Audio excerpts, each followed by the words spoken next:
Yo un día tuve un problema en mi casa y ella lo percibió, ¿verdad? Al nomás verme, y eso me impactó, porque me dijo, ¿qué te pasa? Comenzó a hablar conmigo y yo era una niña, ¿qué? De 7 años, ¿verdad? Entonces, en el momento, pues, a mí me gustó lo que ella hizo, me pasó mi estado anímico.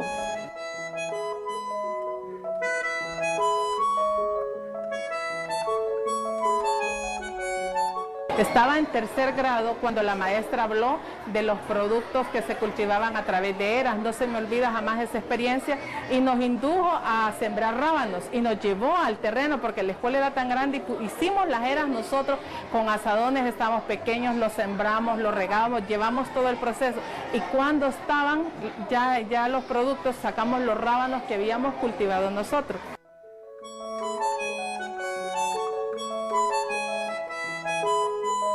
Pero sí una vez me sentí como muy coartada, ¿verdad? De ese aspecto de preguntar, porque me decía una profesora, recuerdo de 5º grado, pero si eso ya lo expliqué, ya no lo voy a explicar, ¿verdad? Entonces, eso realmente me marcaba porque luego para volver a hacer otra pregunta similar a mí me limitaba, ¿verdad? Entonces, pensaba, generalizaba que todos los maestros o las maestras me iban a responder de igual manera.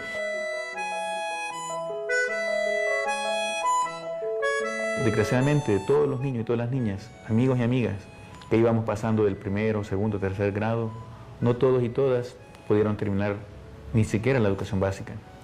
Las condiciones de pobreza de las familias, la falta de oportunidades, hizo que muchos amiguitos y amiguitas no terminaran la escuela.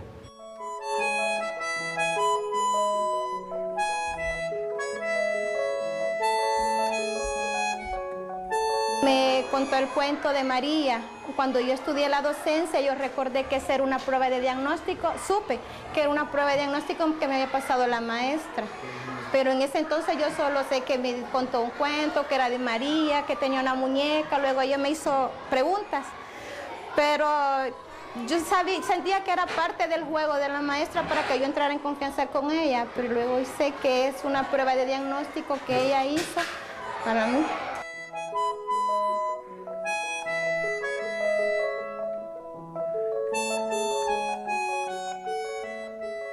Yo recuerdo muy particularmente mi profesor de 2º grado, ¿verdad?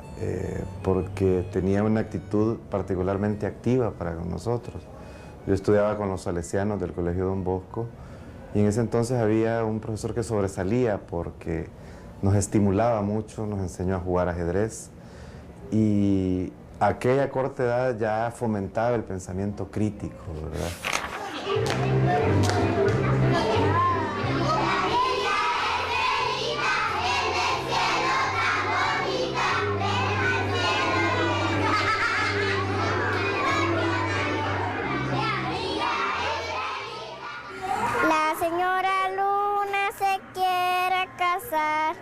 Como un pajarito de paja natal. ¿Quién es la madrina? La señora Catalina. ¿Quién es el padrino? El señor Botón. Solo esa me puedo. Los estados parte reconocen el derecho del niño a la educación que se pueda ejercer progresivamente y en condiciones de igualdad de oportunidades. Artículo 28 de la Convención sobre los Derechos del Niño.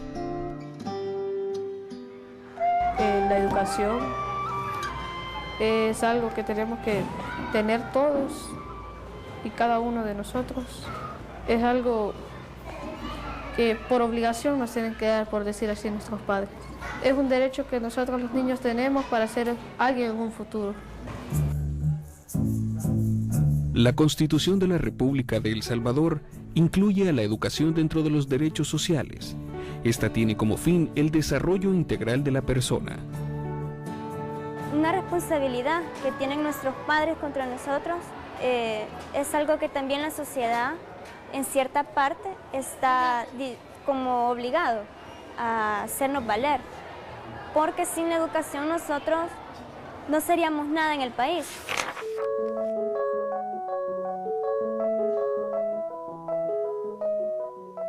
El acceso a la educación es uno de los principales derechos, porque es a través de este que se garantiza la realización integral de la persona.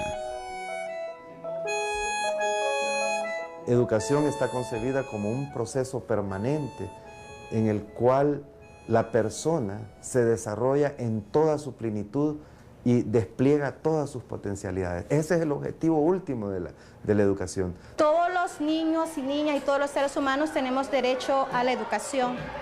Cuando la imparte el Estado es gratis desde parvularia y lo que es la educación básica hasta 9º grado.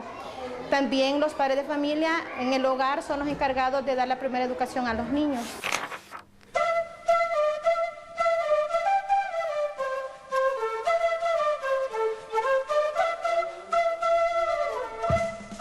En el derecho a la educación, existen varios protagonistas que deben facilitar a los niños y niñas el acceso a una educación de calidad. Por supuesto, siendo el Estado el primero de ellos. Pero también tenemos que hacer un esfuerzo para que los padres y las madres entiendan que la educación es la herramienta principal que los niños y las niñas, las personas jóvenes, tienen para insertarse más adelante en la sociedad salvadoreña, en el mercado laboral. Boris es un alumno de 8º grado y su condición de persona no vidente no le obstaculiza gozar de este derecho. El artículo 24 de la Convención de las Naciones Unidas sobre los Derechos de las Personas con Discapacidad garantiza la integración al proceso educativo de personas como Boris. Es garantizado de todas maneras por la Constitución de la República que todas las personas tenemos derecho a la educación, sea cual sea su condición.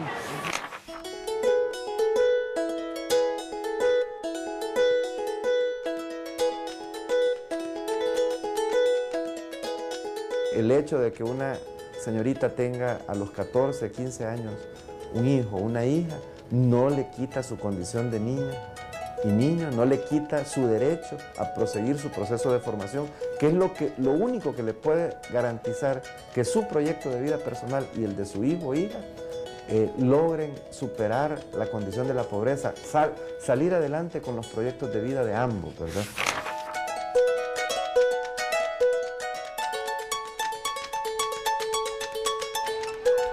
El derecho a la educación en El Salvador no siempre es garantizado. Los alumnos del Centro Escolar Barrio Belén, en San Salvador, no poseen las instalaciones ni las condiciones adecuadas para que los profesores puedan impartir a los alumnos una educación que facilite su proceso de enseñanza, aprendizaje e integración. En un pequeño espacio recibe clases un promedio de 500 alumnos en turnos de mañana, tarde y noche. Tenemos que cerrar nuestra matrícula en el primer día y nosotros decir ya no podemos. Muchos niños se van, que son de la zona, porque ya no hay acceso ni donde ubicarlos ni nada. Y no podemos dar un mejor servicio, pues muchas actividades pedagógicas se quedan cortas porque no hay el espacio ni las condiciones mínimas para poder atender a los niños con dignidad.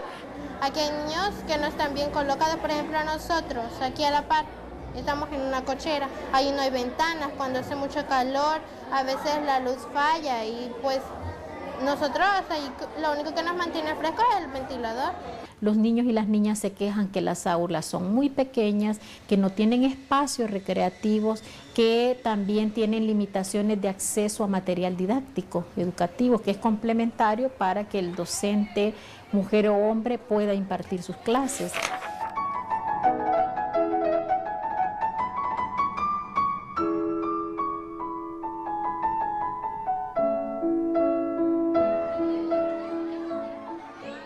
Un derecho que, al igual que el derecho a la salud, es muy vulnerable. En nuestro país, las autoridades sostienen que se hacen esfuerzos para garantizarlo, aumentando la cobertura nacional. El acceso a la educación, la gratuidad, han sido tomados en cuenta en el Plan 2021. También en su objetivo 2, pues la efectividad de la educación básica y media, ¿verdad?, que queremos lograr, así como el nivel técnico que nosotros queremos alcanzar en los jóvenes, la competitividad, ¿verdad? Recordemos que también este plan 2021 es un plan a largo plazo, que aún ya se están identificando como serias dificultades para concretizar los objetivos que conlleva, y uno de ellos son los recursos, ¿verdad? Los recursos disponibles y que están vinculados al tema de la financiación.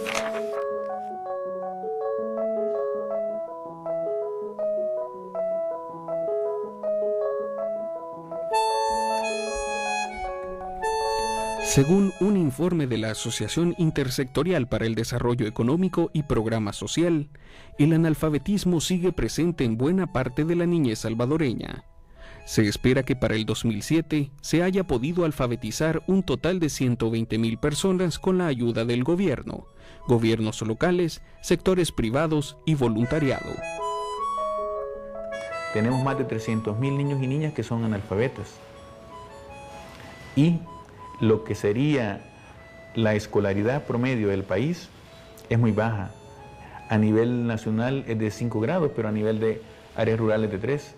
Quiere decir que en el marco de la violación a los derechos de la educación de la niñez, las niñas y sobre todo las de las áreas rurales son las que más padecen este problema. La educación tiene un sentido, el sentido de la realización plena de la persona humana. Si algo se parece a los derechos humanos es la educación. Ambos son sistemas de protección de la persona que persiguen la realización integral de la persona. El hecho de que nosotros estemos aquí es de que nos están enseñando, ayudándonos a ser personas de bien, que podamos triunfar en un futuro y que podamos ser de la sociedad una buena parte.